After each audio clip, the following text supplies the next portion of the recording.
जय हिंद साथियों, welcome to self study classes with Sumit Jain YouTube channel में आप सभी का स्वागत है। दोस्तों, रोज लाइव क्लास होती हैं आपकी वर्ग 3 टेट से संबंधित। ठीक है, तो आपको मैं बता दूं कि रोज 2:30 पर दोपहर में एक आपकी लाइव क्लास होती है बाल विकास से संबंधित। ठीक है, शाम को 6:30 आपकी लाइव क्लास होती है पर्यावरण और बाल विकास से संबंधित। रात्रि 9 बजे हिंदी से संबंधित क्लास होती है और रात्रि 12 बजे आपकी करंट अफेयर से संबंधित क्लास होती है। तो इन क्लासों से जो भी जुड़ना चाहते हैं जरूर जुड़ें, है ना। सर्च करना है यूट्यूब पर self study classes with Sumit Jain, और टेलीग्राम ग्रुप से जिसको भी जुड़ना है, टेलीग्राम ग्रुप से जुड़ने के लिए आप टेलीग्राम ऐप डाउनलोड करो, उसमें सर्च करो IAS स्टडी ट्रैक और ज्वाइन हो जाओ। ठीक है, सभी लोगों को ज्वाइन होना है। किस विटामिन की कमी से घाव से रक्त का बहना नहीं रुकता? जल्दी बताओ, कौन से विटामिन की कमी से घाव से रक्त का बहना नहीं रुकता है? तो ये हमेशा पूछा जाता है विटामिन के की कमी से, है ना। सभी लोगों को ये पर्यावरण का हमारा पार्ट 3 है, तो सभी लोग पार्ट और आगे के पार्ट भी देखते जाएं। तो विटामिन के की कमी से घाव से रक्त का बहना नहीं रुकता। ठीक है, विटामिन के की कमी से घाव से रक्त का बहना नहीं रुकता है। इस विटामिन का मुख्य कार्य रक्त के थक्के जमाना है। प्रोथ्राम्बिन रसायन की उपस्थिति में रक्त जम जाता है। विटामिन के का रासायनिक नाम क्या है? नेप्थोक्विनोन। आपको याद रख लेना, आपसे पूछा जाएगा, है ना, कि कौन सा विटामिन है जो रक्त का थक्के जमाने के लिए उपयोग होता है? तो वो है विटामिन के, और विटामिन के का रासायनिक नाम क्या है? तो नेप्थोक्विनोन है। ठीक है, और विटामिन, कौन से विटामिन की कमी से रक्त से जो है घाव से रक्त का बहना नहीं रुकता? तो उसका उत्तर भी क्या हो जाएगा? विटामिन के। तो इस प्रकार से कई प्रकार के आपके यहां से क्वेश्चन पूछे जाएंगे। ठीक है, अगला क्वेश्चन है हमारा, रक्त का थक्का बनने में सहायक है। देखो, नेक्स्ट प्रश्न यही आया है कि रक्त के थक्का बनने में जो सहायक है वो विटामिन के है। इस प्रकार से भी आपका क्वेश्चन होगा। ठीक है, हाँ, रक्त का थक्का जमाने में विटामिन के सहायक होता है। विटामिन के में उपस्थित तत्व प्रोथ्राम्बिन रक्त का थक्का जमाने का मुख्य अवयव होता है। इस विटामिन के मुख्य स्रोत हैं दूध, मक्खन, अंडा, आलू, टमाटर, पालक, हरी सब्जियां आदि। इस विटामिन की कमी से रक्त का थक्का नहीं जमता है और अधिक रुधिर स्त्राव होने लगता है। तो ये विटामिन के बारे में आपसे कुछ क्वेश्चन पूछ लिए जाएंगे। अगला क्वेश्चन है कि यदि एक अध्यापक आलू, चावल, ब्रेड व शक्कर के उदाहरणों का सहारा लेता है तो वह क्या पढ़ाना चाहता है? जल्दी बताओ, प्रश्न क्रमांक 23 का उत्तर क्या होगा? तो उत्तर होगा कार्बोहाइड्रेट। कार्बोहाइड्रेट यानी कि जो विकल्प नंबर 2 है वो इसका सही होगा। अध्यापक कार्बोहाइड्रेट के बारे में पढ़ाना चाहता है क्योंकि जो है आलू, चावल, ब्रेड, शक्कर सभी कार्बोहाइड्रेट के मुख्य जो है स्रोत माने जाते हैं, है ना। तो सभी को याद रख लेना है कि आलू, चावल और ब्रेड के बारे में अगर बता रहा है तो एक कार्बोहाइड्रेट को पढ़ाना चाहता है कौन? अध्यापक। अगला हमारा क्वेश्चन है, किस विटामिन की कमी से रक्त का थक्का नहीं जमता? तो फिर आपका आया है, उत्तर आएगा के। ठीक है, इस प्रकार से जो विटामिन है आपके भोजन से संबंधित, जो भोजन है हमारा भोजन आपका पर्यावरण का एक टॉपिक है सिलेबस के अनुसार, तो उसमें आपके रमन को उसके पड़ोसी ने 4 किलो आंवला उपहार में दिए। वह मुरब्बा बनाने की योजना बनाता है, उसे किस तकनीक को अपनाने की जरूरत है? संरक्षण, अपघटन, परीक्षण या फिर पाश्चुरीकरण? तो उत्तर होगा परिरक्षण। परिरक्षण यानी कि जो विकल्प नंबर 2 है वो इसका सही। भोज्य पदार्थों को लंबे समय तक ताजा और सुरक्षित रखने की विधि को कहा जाता है परिरक्षण। याद रख लेना आपको, जो भोज्य पदार्थ हैं उनको लंबे समय तक ताजा और सुरक्षित रखने वाली विधि क्या कही जाती है? परिरक्षण कहा जाता है इसे। भोज्य पदार्थों को खराब होने से बचाने के लिए उसका परिरक्षण आवश्यक है। इस विधि में सिरका तथा तेल नमक के प्रयोग से मुरब्बा, अचार और संरक्षित किया जाता है। अतः रमन को आंवले का मुरब्बा बनाने में परिरक्षण तकनीक को अपनाने की जरूरत है। इस प्रकार से सभी प्रकार के जो क्वेश्चन आपके जितने प्रकार से बन सकते हैं उन सभी को आपको बिल्कुल तैयार रहना है, बढ़ते जाना है। विस्तृत रूप से है, निम्नलिखित में से कौन सी खुराक में प्रोटीन आधिक्य में नहीं है? जल्दी बताओ, पनीर में, शुद्ध घी में, दालें या फिर मांस में? तो शुद्ध घी में प्रोटीन की मात्रा 0 होती है, अर्थात शुद्ध घी प्रोटीन का स्रोत नहीं है। जबकि दाल में प्रोटीन की मात्रा 20 से 35%, मांस में 8 से 20 तथा पनीर में लगभग 9% होता है। ठीक है, तो सभी को याद रख लेना, यहाँ पर विकल्प नंबर सी इसका सही हो जाएगा। अब हमें सुमेलित करना है, कटे और घाव सामान्य ज्वर, आंख की सूजन, दांत का दर्द। तो जल्दी से कौन सा इसका सही हो जाएगा? इसका विकल्प नंबर डी सही होगा। डी मतलब एक का जो होगा वो दूसरा हो जाएगा, एक का दूसरा। तो हल्दी के चूर्ण से, कटे और घाव हल्दी के चूर्ण से। और बी का जो हो जाएगा वो क्या होगा? तीसरा। तीसरा मतलब हो जाएगा सामान्य ज्वर, मेथी के बीजों की चाय से, ठीक है। और आंख की सूजन, इसका ताजा धनियों के बीजों से, ये इसका सही हो जाएगा, ठीक है। और दांत का दर्द, इसका हो जाएगा हींग का चूर्ण से। तो ये सभी रोग हैं जिनको ठीक करने का सामान्य उपचार है ना, इनको हमें सुमेलित करना था। तो ये सभी चीजें याद रखनी है कि यहाँ कटे और घाव हल्दी के चूर्ण से, सामान्य ज्वर मेथी के बीजों से, आंख की सूजन ताजे धनियों के बीजों से, दांत का दर्द हींग का चूर्ण से। प्लेग क्या है? प्लेग, ये हमेशा पूछा जाता है क्वेश्चन, प्लेग क्या है? तो इसका सही उत्तर होगा सी, ये जीवाणु जनित बीमारी है प्लेग।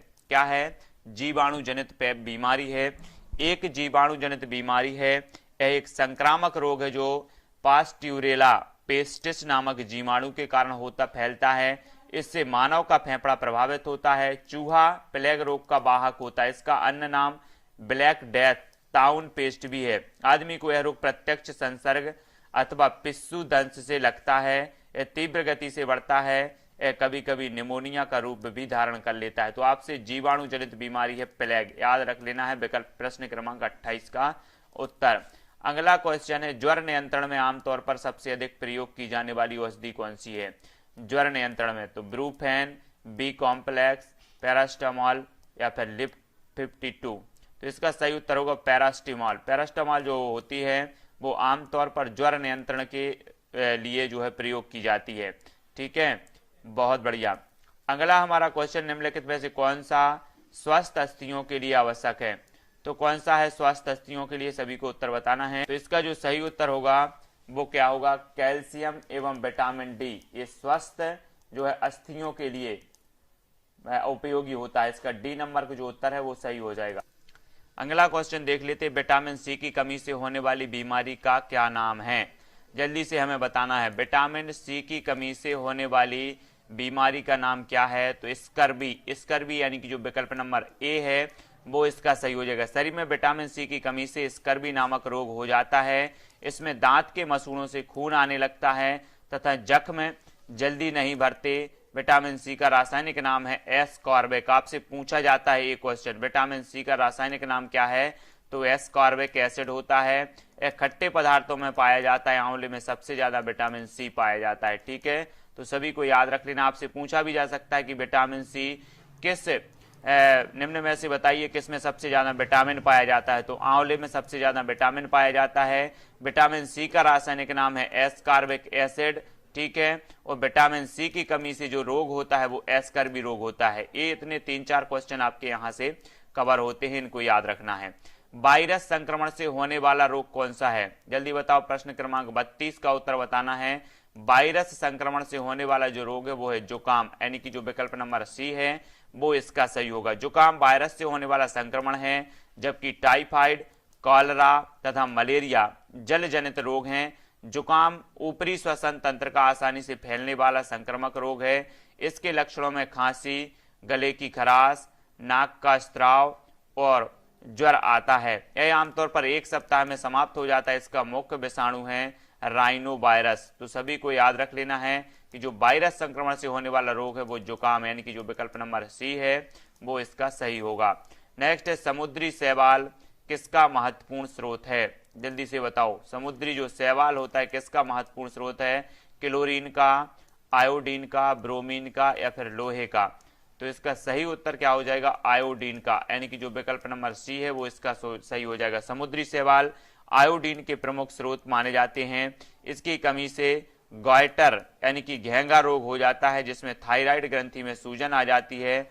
समुद्री शैवालों में आयोडीन की प्रचुरता वाले शैवाल है ना नेमनेरिया या सेवार है। यह व्यापक रूप से चिकित्सा में प्रयोग किया जाता है। तो सभी को याद रख लेना है कि आयोडीन की कमी से कौन सा रोग हो जाता है? घेंगा या फिर गायटर से कहा जाता है। और समुद्री शैवाल जो है किसका महत्वपूर्ण स्रोत माना जाता है? तो आयोडीन का माना जाता है। अगला क्वेश्चन देख लेते, पोलियो का कारण है। तो पोलियो का कारण क्या है? विषाणु, विषाणु यानी इसका सही माना जाएगा, है ना। विकल्प नंबर बी पोलियो का कारण। पोलियो के जो ब्रांड एम्बेसडर हैं वर्तमान में कौन है? अमिताभ बच्चन। याद रख लेना, पोलियो विषाणु के कारण होता है। पोलियो का वायरस भोजन पानी के साथ शरीर में प्रवेश करते हैं तथा तंत्रिका तंत्र को क्षतिग्रस्त कर देते हैं। इसमें मांसपेशियों में अवरोध उत्पन्न हो जाता है। तो पोलियो का कारण क्या है? विषाणु। अगला हमारा प्रश्न है, जल जनित रोग है। जल जनित रोग कौन सा है? जल्दी बताओ। अतिसार, रक्ताल्पता, छोटी माता या फिर मस्तिष्क ज्वर। जो जल जनित रोग है वो कौन सा है? वो है अतिसार, यानी कि जो विकल्प नंबर 1 है वो इसका सही होगा। जल जनित बीमारियां जल में उपस्थित सूक्ष्म जीवों जैसे जीवाणु, विषाणु, अमीबा के कारण होता है। अतिसार रोग जल के द्वारा उत्पन्न होता है, जबकि छोटी माता, मस्तिष्क ज्वर विषाणु द्वारा और रक्तअल्पा लोहे की कमी से होता है। ठीक है, ये सारे के सारे प्रश्न आपसे पूछे जाएंगे।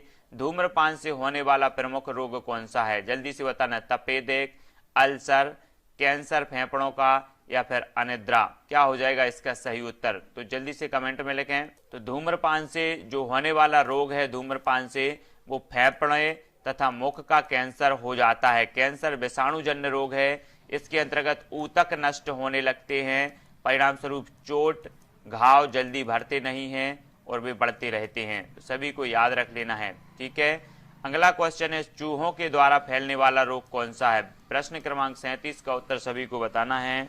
चूहों के द्वारा फैलने वाले जो रोग हैं वो कौन से हैं? तो वो है प्लेग, यानी कि जो विकल्प नंबर सी है इसका सही हो जाएगा। चूहों द्वारा फैलने वाला रोग है प्लेग।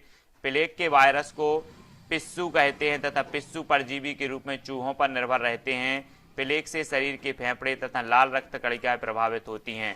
तो चूहों के द्वारा जो फैलने वाला रोग है वो है प्लेग, यानी कि जो विकल्प नंबर सी है वो इसका सही होगा।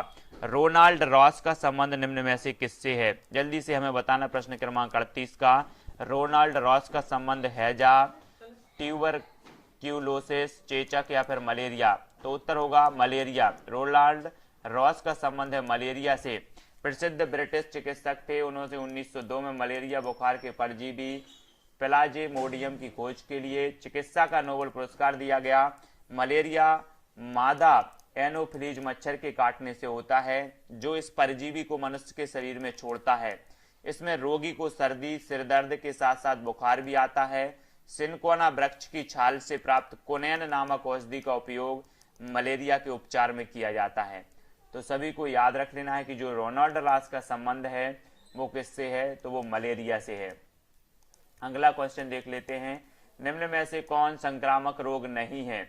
तो कौन सा नहीं है संक्रामक रोग? वो है टिटनेस। टिटनेस यानी कि जो विकल्प नंबर डी है ये सही होगा। टिटनेस संक्रामक रोग के अंतर्गत नहीं आता, जबकि डेंगू, मलेरिया एवं पोलियो संक्रामक रोग के अंतर्गत आते हैं। टिटनेस रोग में कंकाल पेशियों को नियंत्रित करने वाली तंत्रिका कोशिकाएं प्रभावित होती हैं।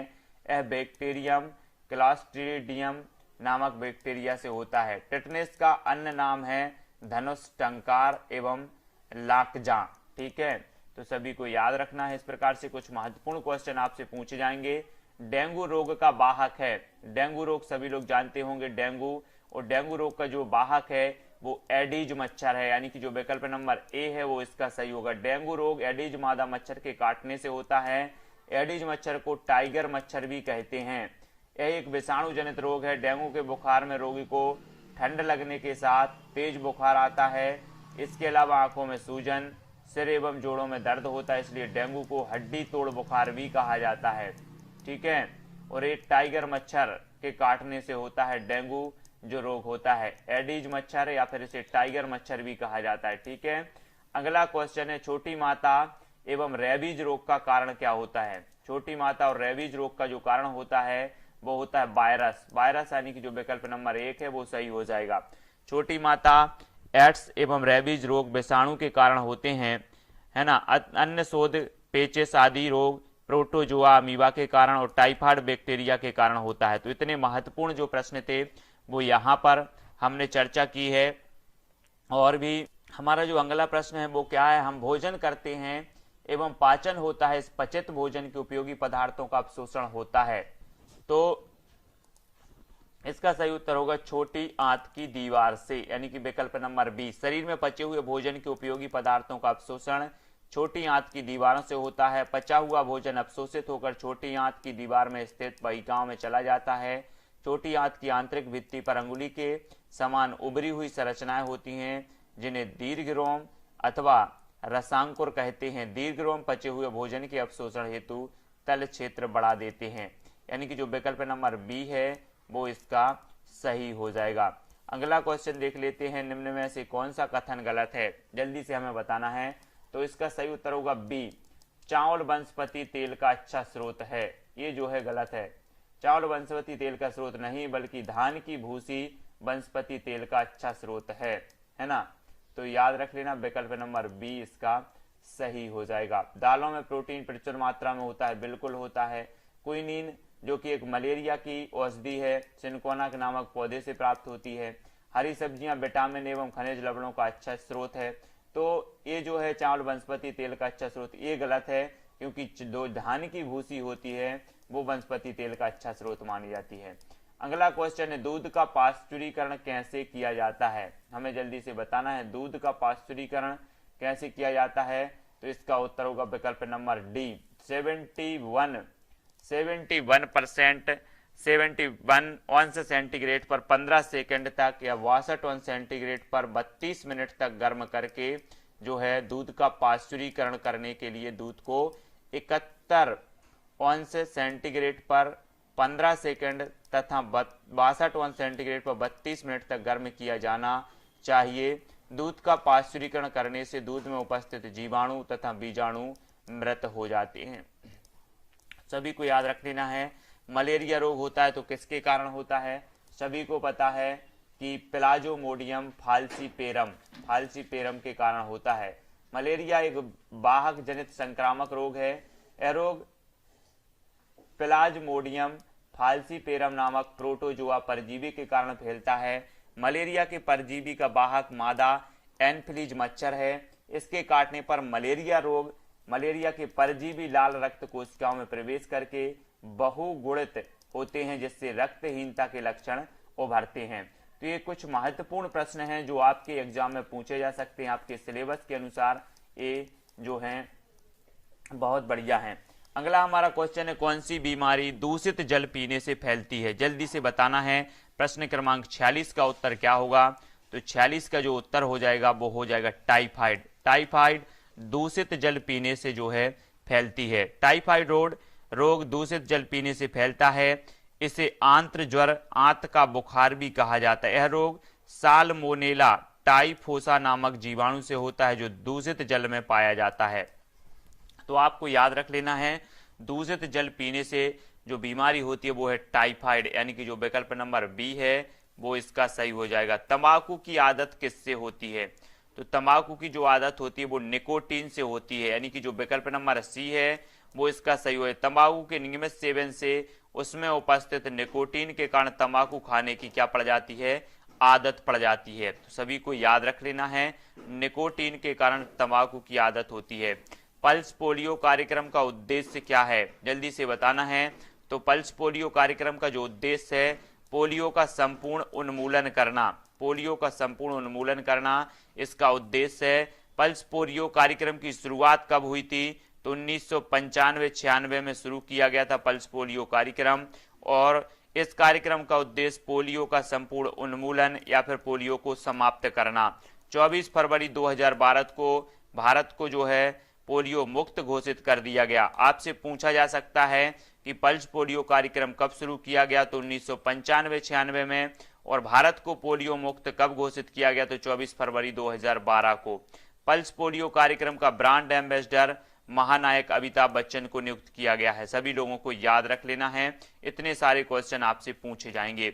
निम्न में से कौन सा अलग समूह से संबंधित है, स्कर्वी, रतौंधी, रिकेटस या फिर रेबीज, तो उत्तर होगा विकल्प नंबर डी, स्कर्वी, रिकेटस एवं रतौंधी रोग क्रमशः विटामिन सी है ना एवं विटामिन डी और विटामिन ए की कमी से होता है, जबकि जो रेबीज है ये कुत्ते के काटने से होते हैं। तो सभी को याद रख लेना है कि जो स्कर्वी है ये विटामिन सी की कमी से होता है, रिकेटस विटामिन डी की कमी से होता है, रतौंधी विटामिन ए की कमी से होता है, जबकि जो रेबीज है ये कुत्ते के काटने से होता है। तो इस प्रकार से खुले में शौच मुक्त ओडीएफ राज्य है, तो इसका सही उत्तर होगा केरल, है ना। केरल 100% खुले में शौच मुक्त ओडीएफ राज्य है, यानी कि जो विकल्प नंबर सी है वो इसका सही हो जाएगा। ठीक है, भारत में सिक्किम, हिमाचल प्रदेश और केरल 100% खुले में शौच मुक्त ओडीएफ राज्य हैं। तो यहाँ पर हमने महत्वपूर्ण लगभग 30 प्रश्नों पर डिस्कशन किया, जो कि पर्यावरण हमारा भोजन आपका जो टॉपिक है उससे संबंधित हैं, जिसमें प्रोटीन और बहुत सारी बीमारियों के बारे में, बहुत सारे विटामिन के बारे में हमने जाना। और ये कई प्रकार के ऐसे क्वेश्चन हैं जो आपके एग्जाम में पूछे जाएंगे। तो क्रमशः हमारा अध्ययन चल रहा है। ये हमारा प्रैक्टिस सेट 3 था, जिसमें हमने महत्वपूर्ण प्रश्नों को जाना, महत्वपूर्ण बातों को जाना। वीडियो को लाइक करना है, शेयर करना है, लाइव क्लास से जुड़ना है, साथ ही टेलीग्राम ग्रुप से जुड़ना है। टेलीग्राम ग्रुप से जुड़ने के लिए आपको सर्च करना है, टेलीग्राम ऐप डाउनलोड करना है और उसमें सर्च करना है IAS स्टडी ट्रिक। ठीक है, और ज्वाइन हो जाना है। वीडियो को लाइक और शेयर ज्यादा से ज्यादा करना है। आज के वीडियो के लिए इतना ही। जय हिंद।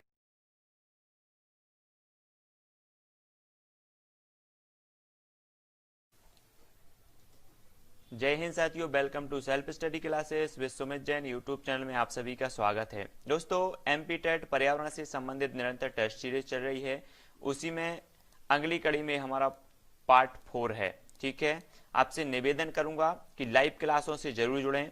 दोपहर 2:30 बजे आपकी लाइव क्लास बाल विकास से संबंधित होती है, साथ ही 6:30 बजे बाल विकास पर्यावरण से संबंधित लाइव क्लास होती है। रात्रि 9 बजे हिंदी की लाइव क्लास होती है और रात्रि 12 बजे होती है करंट अफेयर्स की। तो सभी लोग इन लाइव क्लास से जुड़ें और ये टेस्ट सीरीज आपको जो सिलेबस के आधार पर निरंतर पर्यावरण के प्रेषित किए जा रहे हैं तो उनको जरूर पढ़ना है। इससे पहले 3 पार्ट जो है जिसकी प्लेलिस्ट भी है, तो आप चैनल की प्लेलिस्ट में जाकर देखें। आज का जो हमारा पहला प्रश्न है वो शहद का प्रमुख घटक कौन सा है। आपको उत्तर बताना है, तो फटाफट अगर आपसे बनता है तो जल्दी से कमेंट में लिखें। एक बात और कि आप सभी हमारे टेलीग्राम ग्रुप से जरूर जुड़ें, जहां पर आपको पीडीएफ और बहुत सारा स्टडी मटेरियल मिलेगा। सबसे पहले आप टेलीग्राम ऐप डाउनलोड करें। टेलीग्राम ऐप डाउनलोड करके उसमें सर्च करना है IAS study trick. IAS study trick search करके उस ग्रुप में ज्वाइन हो जाना है। बहुत सारे लोग उसमें जुड़ चुके हैं। तो शहद का प्रमुख घटक है, तो जल्दी से आपका उत्तर क्या होगा? उत्तर होगा फ्रैक्टोस। फ्रैक्टोस यानी कि जो विकल्प नंबर डी है वो इसका सही हो जाएगा। ठीक है, अगला क्वेश्चन, निम्न में से सर्वाधिक ऊर्जा प्रदान करता है तो क्या करता है? प्रश्न क्रमांक कार्बोहाइड्रेट, विटामिन, प्रोटीन या खनिज लवण। जल्दी बताओ। प्रश्न क्रमांक 2 का उत्तर बताना है, तो 2 का जो उत्तर होगा कार्बोहाइड्रेट, यानी कि विकल्प नंबर ए जो है वो सही हो जाएगा। सर्वाधिक ऊर्जा प्रदान करता है कार्बोहाइड्रेट। सभी को याद है, याद करते जाना है, प्रश्न का उत्तर भी बताते जाना है। एंजाइम मूल रूप से क्या है? जल्दी से कमेंट में लिखो। प्रश्न क्रमांक 3 का अगर आपसे बनता है तो फटाक से आपको कमेंट में जरूर लिखना है कि जो एंजाइम है इसका मूल रूप क्या है। जल्दी से बताओ उत्तर क्या हो जाएगा इसका, तो फटाक से बताना है एंजाइम का मूल रूप क्या होता है। तो उत्तर इसका सही होगा, क्या होगा?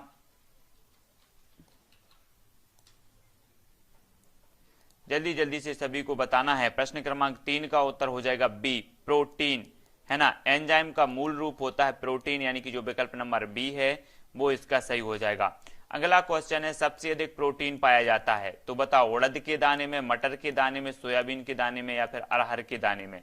आपका उत्तर क्या होगा? जल्दी से कमेंट में सभी लोग, अगर बनता है क्वेश्चन तो सभी लोग कमेंट में लिखते जाएं। जो सोयाबीन होता है, सोयाबीन विकल्प नंबर डी, इसके दाने में सबसे ज्यादा क्या होता है? प्रोटीन होता है। सभी को याद रख लेना है। मानव शरीर में विटामिन ए भंडारित होता है तो कहां पर होता है? यकृत में, फुफ्फुस में, त्वचा में या फिर वृक्क में। प्रश्न क्रमांक 5 का उत्तर हमें बताना है, क्या हो जाएगा सही उत्तर? तो जो विटामिन ए भंडारित होता है वो होता है यकृत, यानी कि जो विकल्प नंबर ए है वो इसका सही हो जाएगा। मानव शरीर में विटामिन ए भंडारित होता है तो वो होता है यकृत में, विकल्प नंबर ए इसका सही हो जाएगा। सभी लोगों को याद रख लेना है। ठीक है, निम्न में से कौन सा एक विटामिन ए का प्रचुरतम स्रोत है?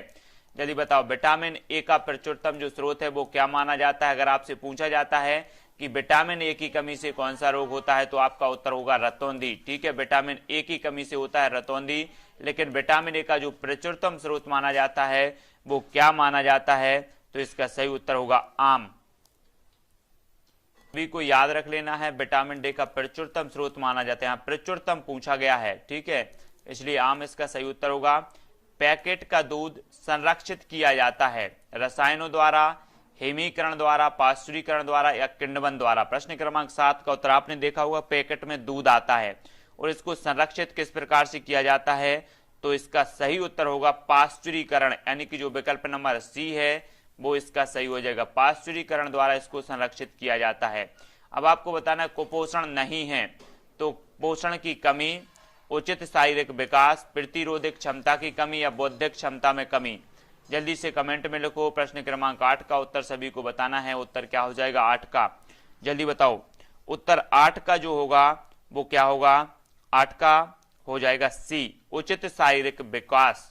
कुपोषण नहीं है, मतलब अगर शारीरिक विकास हो रहा है तो वो कुपोषण नहीं है।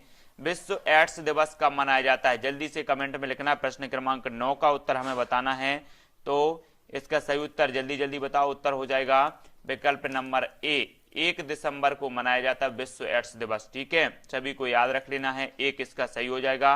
भारत में पल्स पोलियो टीकाकरण कार्यक्रम कब आरंभ किया गया, प्रश्न क्रमांक 10 का उत्तर सभी को बताना, मोस्ट इंपॉर्टेंट है। पल्स पोलियो टीकाकरण जो आरंभ है, कार्यक्रम है, वो कब आरंभ किया गया, तो वो किया गया 1995, यानी कि जो विकल्प नंबर सी है वो इसका सही हो जाएगा। ठीक है, और 2012 में जो है पोलियो मुक्त घोषित कर दिया गया भारत को, और पोलियो का टीकाकरण प्रारंभ किया गया तो 1995 में किया गया। सभी लोगों को याद रख लेना, कुछ इस प्रकार के महत्वपूर्ण प्रश्न आपसे पूछे जाएंगे। निम्नलिखित में से किसमें कोबाल्ट होता है, प्रश्न क्रमांक 11 का उत्तर सभी को बताना है। कोबाल्ट किसमें होता है, जल्दी से बताओ। उत्तर क्या होगा, तो कोबाल्ट हो जाता है दोस्तों विटामिन B12। विटामिन B12 यानी कि जो विकल्प नंबर बी है वो इसका सही होगा, इसमें कोबाल्ट पाया जाता है। ठीक है, अगला है विटामिन जो खट्टे फलों में पाया जाता है तथा चर्म को स्वस्थ रखने के लिए जरूरी होता है। ये 12 का उत्तर बताना है। 12 का उत्तर क्या हो जाएगा, जल्दी बताओ। तो वो कौन सा है, विटामिन सी। विटामिन सी जो है खट्टे फलों में पाया जाता है और चर्म को स्वस्थ रखने के लिए जरूरी होता है, तो विटामिन सी इसका सही हो जाएगा। अगला क्वेश्चन है, निम्नलिखित में से किस विटामिन की कमी के कारण मसूड़ों से रक्त आता है और दांत हिलने लगते हैं, जल्दी बताओ। प्रश्न क्रमांक 13 का उत्तर क्या हो जाएगा, जल्दी जल्दी से हमें कमेंट में लिखना है। किस विटामिन की कमी के कारण मसूड़ों से रक्त आता है और दांत हिलने लगते हैं, उत्तर क्या हो जाएगा, उत्तर हो जाएगा विटामिन सी। विटामिन सी की कमी से मसूड़ों से रक्त आता है और दांत हिलने लगते हैं। और विटामिन सी का जो प्रचुरतम स्रोत माना जाता है वो माना जाता है आंवला। आंवला माना जाता है, मतलब आंवला में प्रचुरतम विटामिन सी पाया जाता है। तो सभी लोगों को याद रख लेना है विटामिन सी का रासायनिक नाम क्या है, तो इसका सही उत्तर होगा एस कार्बिक अम्ल, यानी कि प्रश्न क्रमांक जो 14 का उत्तर होगा वो बी होगा। एस कार्बिक अम्ल इसका सही होगा, विटामिन सी का रासायनिक नाम है। निम्नलिखित में से किस युग्म में सही सुमेलित नहीं है, थाइमिन, बेरी, एस कार्बिक अम्ल, एस्कर्बी, विटामिन ए से वर्णांधता है, विटामिन के से रक्त का जमना। प्रश्न क्रमांक 15 का उत्तर बताना है, तो उत्तर क्या हो जाएगा, तो जो सुमेलित नहीं है वो नहीं है विटामिन ए, वर्णांधता, विटामिन ए की कमी से वर्णांधता। ठीक है ना, तो विकल्प नंबर जो सी है ये सुमेलित नहीं है, याद रखना सभी को। अगला क्वेश्चन देख लेते हैं, केंद्रीय खाद्य प्रौद्योगिकी अनुसंधान संस्थान कहाँ स्थित है, जल्दी से बताना है, महत्वपूर्ण है। केंद्रीय खाद्य जो है प्रौद्योगिकी जो संस्थान है वो कहां पर है, तो इसका सही उत्तर होगा मैसूर। कहां पर है, मैसूर। ये वीडियो आपको कैसा लग रहा है जल्दी से कमेंट में जरूर बताएं, और इसके पहले के जो 3 पार्ट हैं उनको जरूर देखना है। ठीक है, एलिसा जांच किस रोग की पहचान करती है, हमें बताना है एलिसा जांच किस रोग की पहचान करती है, कैंसर की, पोलियो की, टीबी या फिर एड्स की। प्रश्न क्रमांक जो 17 का उत्तर बताना है वो क्या हो जाएगा, तो एलिसा जांच करती एड्स की, यानी कि जो विकल्प नंबर डी है वो इसका सही हो जाएगा। केंद्रीय औषधि शोध संस्थान स्थित है, मोस्ट इंपॉर्टेंट है, केंद्रीय औषधि शोध संस्थान कहां पर स्थित है, नागपुर में, लखनऊ में हैदराबाद में या फिर मैसूर में। प्रश्न क्रमांक 18 का उत्तर क्या हो जाएगा? केंद्रीय औषधि शोध संस्थान है लखनऊ, जो कि उत्तर प्रदेश की राजधानी है। ठीक है, यहाँ पर केंद्रीय औषधि शोध संस्थान है, सभी को याद रख लेना है। अगला हमारा क्वेश्चन है, मिलान करना है। रतौंधी कौन से रोग से होती है? और जो है जल्दी जल्दी इनका स्कर्वी, रिकेटस, विटामिन डी की कमी से, रक्ताल्पता किसकी कमी से? तो 19 का उत्तर सभी को बताना है। 19 का जो उत्तर हो जाएगा वो होगा बी। बी मतलब हो जाएगा 1 का दूसरा। तो रतौंधी विटामिन ए की कमी से होता है, सभी को पता है ना। और स्कर्वी विटामिन सी की कमी से होता है। और जो रिकेटस है ए विटामिन डी की कमी से होता है। और रक्ताल्पता विटामिन B12 की कमी से होता है। ठीक है, तो इस प्रकार से इनको सुमेलित करना था, जो हमने सुमेलित कर दिए। नेक्स्ट है, बीमारी और उनके जांच को सही रूप में दोनों स्तंभों से मिलान कीजिए। तो अब हमें दोनों स्तंभों से मिलान करना है, तो जल्दी से बताइए, मिलान करिए, उत्तर क्या होगा? इसका सही उत्तर हो जाएगा दोस्तों विकल्प नंबर ए। ए मतलब हो जाता है 1 का 3। बिडाल टेस्ट होता है टाइफाइड का, है ना, ये चीज याद रखनी है। और जो बी का हो जाएगा वो 5वां हो जाएगा। तो डिक टेस्ट होता है स्कारलेट फीवर का, ये चीज याद रखनी है। और सी का हो जाएगा दूसरा। सी का दूसरा मतलब डेंगू बुखार। टार्निकेट जो टेस्ट होता है वो डेंगू बुखार का होता है। ठीक है, और जो डी का हो जाएगा वो क्या होगा? पहला। डी का पहला RA फैक्टर होता है गठिया के लिए। और एलिसा टेस्ट जो होता है वो काय का होता है? एलिसा टेस्ट होता है एड्स, यानी कि जो विकल्प नंबर 4 है एलिसा टेस्ट एड्स से संबंधित है। तो इसका सही हो जाएगा, विकल्प नंबर 1 इसका सही होगा। अगला क्वेश्चन देख लेते, निम्न में से कौन सी बीमारी जल द्वारा नहीं होती? फ्लू, टाइफाइड, अमीबियासिस या फिर हैजा? प्रश्न क्रमांक 21 का उत्तर हमें बताना है। तो इसका सही उत्तर होगा फ्लू। फ्लू जो होती है वो पानी जल द्वारा नहीं होती, बाकी हैजा, टाइफाइड और अमीबियासिस ये जल द्वारा होती हैं। तो याद रख लेना। शरीर के अंदर लोहे की कमी से उत्पन्न होने वाला रोग कौन सा है? प्रश्न क्रमांक 22 का उत्तर बताना है, जल्दी बताओ। शरीर के अंदर लोहे की कमी से उत्पन्न होने वाला रोग कौन सा है? तो उत्तर होगा रक्तहीनता। रक्तहीनता यानी कि जो विकल्प नंबर सी है वो इसका सही हो जाएगा। ये लोहे की कमी से उत्पन्न होने वाला रोग है। अगला क्वेश्चन देख लेते, निम्न में से किसका कैंसर के उपचार में जो है उपयोग किया जाता है? आयोडीन 131, सोडियम 24, फास्फोरस 32 या कोबाल्ट 60? प्रश्न क्रमांक 23 का उत्तर क्या हो जाएगा? तो कोबाल्ट 60। कोबाल्ट 60 का जो प्रयोग किया जाता है वो कैंसर के उपचार के लिए किया जाता है। ठीक है, अगला क्वेश्चन, मीन माता रोग का कारण क्या है? मीन माता जो रोग है उसका कारण क्या है? पारा, कैडमियम, जस्ता या फिर सीसा? तो प्रश्न क्रमांक 24 का उत्तर बताना है। मीड माता जो रोग होता है उसका कारण है पारा, यानी कि जो विकल्प नंबर 1 है वो इसका सही होगा। जापानी इंसेफेलाइटिस का कारक होता है? 25 का उत्तर हमें बताना है। 25 का उत्तर क्या हो जाएगा? जापानी इंसेफेलाइटिस का कारक होता है विषाणु, यानी कि जो विकल्प नंबर बी है वो इसका सही हो जाएगा। जापानी इंसेफेलाइटिस का कारण होता है विषाणु। निम्नलिखित में से कौन सा सुमेलित नहीं है? प्रश्न क्रमांक 26 का उत्तर हमें बताना है। तो इसका सही उत्तर क्या हो जाएगा? 26 का उत्तर सभी लोगों को बताना है। उत्तर होगा विटामिन के, बांध्यापन। ये जो है ये सुमेलित नहीं है। थाइमिन से बेरी बेरी रोग होता है, विटामिन डी से सूखा रोग होता है और नियासिन से प्लेग्रा होता है। तो ये जो है विटामिन के की कमी से बांधपन नहीं होता, मतलब जो है सी इसका सही हो जाएगा।